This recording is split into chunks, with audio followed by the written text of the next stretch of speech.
Welcome to concept lab. இன்றைக்கி நம்ம பார்க்க போகிறது replication. Replication occur inside the chromosome. குரோமோசோமுக்கு இன்சைடில் நடக்கிறது தான் ரெப்ளிகேஷனுங்கிறது. ரெப்ளிகேஷனுங்கிறது என்னென்னா, பேரண்ட் டிஎன்ஏ மாதிரி டாட்டர் டிஎன்ஏ நம்மளுக்கு ஃபார்ம் ஆகும். Parent DNA strand act as template for synthesis of new DNA stand.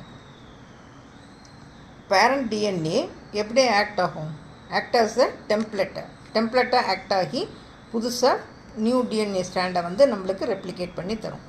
It's start at a specific point called origin. அந்த ஸ்டார்டிங் பாயிண்ட்டுக்கு என்ன சொல்கிறோம்? ஆர்ஜின்னு பேர். The two strand separated by helicase. ஹெலிகேஸுங்கிறது என்சைம். அந்த ஹெலிகேஸுங்கிற என்சைம் அந்த ரெண்டு ஸ்டாண்டையும் என்ன பண்ணும்? செப்பரேட் பண்ணி தரும் நம்மளுக்கு. The replicating fork is formed in Y shape. அந்த replicating fork வந்து எப்படி இருக்கும்? Y ஷேப்பில் இருக்கும். DNA synthesis require a primer RNA. DNA synthesis எதை ரெக்வயர் பண்ணுன்னா primer RNAவை ரெக்வயர் பண்ணும். இந்த primer RNA synthesis by RNA polymerase. RNA polymerase மூலமா நம்மளுக்கு primer RNA நம்மளுக்கு கிடைக்கும். Synthesis of new DNA strand take place by addition of DNA nucleotide to the 3-OH group of last ribonucleotide of RNA primer. RNA primer ஓட last ribonucleotide இருக்கிற அந்த 3-OH குரூப்போட என்னாகும்? அந்த நியூ ஸ்டாண்ட் வந்து addition ஆகி நம்மளுக்கு புது ஸ்டாண்டு ஃபார்ம் ஆகும். It leads to elongation of primer nucleotide. இது எதுக்கு லீட் பண்ணுன்னா, அடுத்தது எலாங்கேட் ஆகிறதுக்கு. Elongation of primer nucleotide of 5' to 3' direction catalyst by DNA polymerase 3. 5' 3' டைரக்ஷனில் தான் என்ன ஆகும்? நம்மளுக்கு இந்த ரெப்ளிகேஷன் நடக்கும். எது மூலயமா? By the enzyme DNA polymerase 3. In one parent DNA strand, the daughter strand is synthesis as continuous strand. It is called leading strand because it is a synthesis first. அதாவது ஃபஸ்ட்டு சிந்தசிஸ் ஆகிற ஸ்டாண்டுக்கு பேர் leading stand அப்படின்னு பேர். அதுக்கு தான் அது எப்படி இருக்கும்? அந்த லீடிங் ஸ்டாண்ட் எப்படி இருக்கும்னா கண்டினியூஸாக இருக்கும். அதனால் அதுக்கு பேர் லீடிங் ஸ்டாண்ட் அப்படின்னு பேர். அடுத்தது second DNA stand. The daughter stand begin slightly later. இந்த டாட்டர் ஸ்டாண்டு எப்படி நம்மளுக்கு கிடைக்கும்? கொஞ்சம் லேட்டாக கிடைக்கும். It is called lagging stand. அதுக்கு பேர் லேகிங் ஸ்டாண்ட்னு பேர். It is synthesis in short fragment called ஓகசாகி fragment. அந்த சிந்தசிஸ் எப்படி நடக்கணும்? நம்மளுக்கு ஷார்ட் ஃப்ராக்மெண்ட்டில் நம்மளுக்கு கிடைக்கும். அதுக்கு பேர் என்ன? ஓகசாகி ஃப்ராக்மெண்ட் அப்படின்னு பேர். இதுதான் லேகிங் ஸ்டாண்ட், இதுதான் லீடிங் ஸ்டாண்டு. லீடிங் ஸ்டாண்டுங்கிறது அந்த கண்டினியூஸாக இருக்கிற ஸ்டாண்டுக்கு பேர் லீடிங் ஸ்டாண்டு. லேகிங் ஸ்டாண்டுங்கிறது அந்த கேப் விட்டு விட்டு வந்திருக்கும். அதுதான் என்னது? ஓகசாகி ஃப்ராக்மெண்ட் அப்படிங்கிறது. எஸ்எஸ்பி ப்ரோட்டீன்ங்கிறது சிங்கிள் ஸ்டாண்ட் பைண்டிங் ப்ரோட்டீன்னு பேர். இந்த ரெப்ளிகேஷன் நடக்கிறதுக்கு இந்த ப்ரோட்டீன் வந்து ஹெல்ப் பண்ணும் நம்மளுக்கு. ஹெலிகேஸுங்கிறது என்சைம். இங்கே பார்த்தோம் இல்லையா, ரெண்டு ஸ்டாண்டையும் செப்பரேட் பண்ணுற என்சைம் பேர் ஹெலிகேஸ்னு பார்த்தோம்ல, அதுதான் இங்கே ப்ரெசென்ட் ஆகிருக்கும். த enzyme DNA ligase join the ஓகசாகி fragment into a long polynucleotide chain. இந்த டிஎன்ஏ லைகேஸ்ங்கிற என்சைம் என்ன பண்ணும்? இந்த ஓகசாகி ஃப்ராக்மெண்ட்ஸ் எல்லாம் என்ன பண்ணிடும்? ஒன்றையும் அப்படியே ஜாயின் பண்ணிக்கிட்டே வந்து ஒரு பெரிய லாங் பாலிநியூக்ளியோடைட் செயினை வந்து ஃபார்ம் பண்ணுறதுக்கு நம்மளுக்கு ஹெல்ப் பண்ணும் இந்த DNA ligase. The RNA primer is degraded at the end of the replication. இந்த ரெப்ளிகேஷனோட எண்டில் ஆர்என்ஏ ப்ரைமர் வந்து என்ன ஆகும்? டீக்ரேட் ஆகிடும்.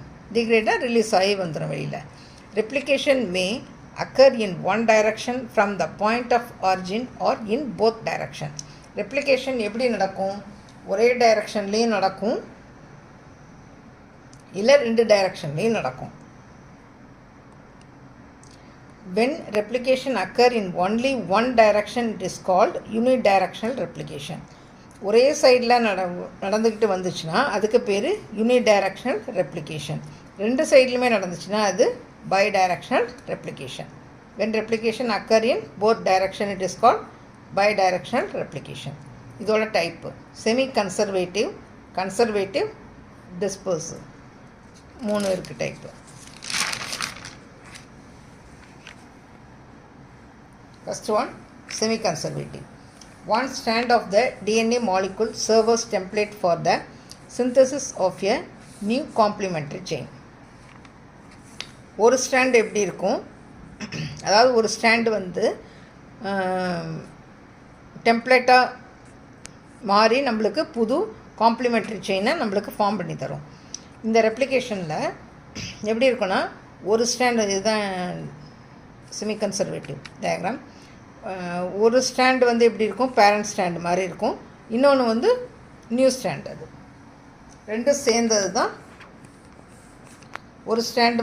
ரெண்டு ஸ்ட்ராண்ட் இருக்கிற, ரெண்டு ஸ்ட்ராண்டில் ஒரு ஸ்ட்ராண்டு வந்து பேரண்ட் ஸ்ட்ராண்ட் மாதிரி இருக்கும், இன்னொரு ஸ்ட்ராண்டு வந்து புது ஸ்ட்ராண்ட் வந்து ஃபார்ம் ஆகிருக்கும். அதுதான் semi conservative. During replication one strand of the parent molecule is incorporated in the daughter molecule and another strand is assembled a new. As one strand of a parent molecule is conserved in the daughter molecule. This is called semi-conservative method. அடுத்தது conservative. This method the DNA strand do not separate.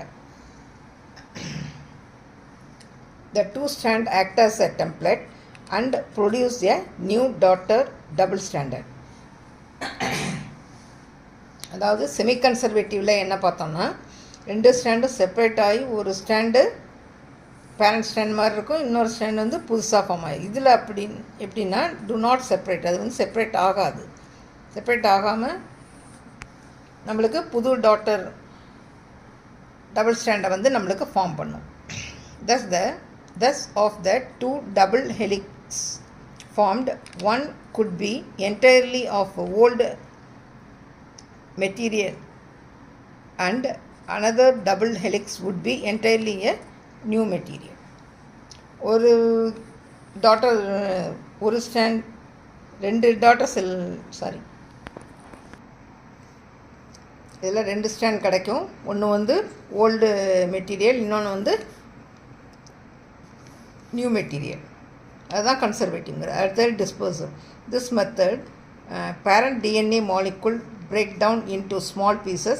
Each piece synthesizes a small DNA molecule. Then the daughter DNA molecule is assembled by linking of old and piece at random. டிஸ்பர்சிவ்ங்கிறது ரெண்டும் மாறி மாறி வரும். நம்மளுக்கு பேரண்ட்டும் new ஃப்ராக்மெண்ட்டும் சேர்ந்து வரும், மாறி மாறி வர்றது.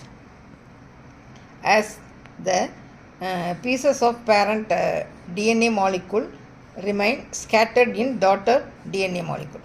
இது மாதிரி மாறி மாறி வந்துருக்கு பாருங்க. அதுதான்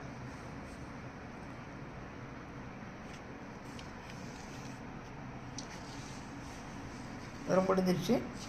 இந்த வீடியோ உங்களுக்கு பிடிச்சிருந்துச்சுன்னா லைக் பண்ணுங்கள், சப்ஸ்கிரைப் பண்ணுங்கள்.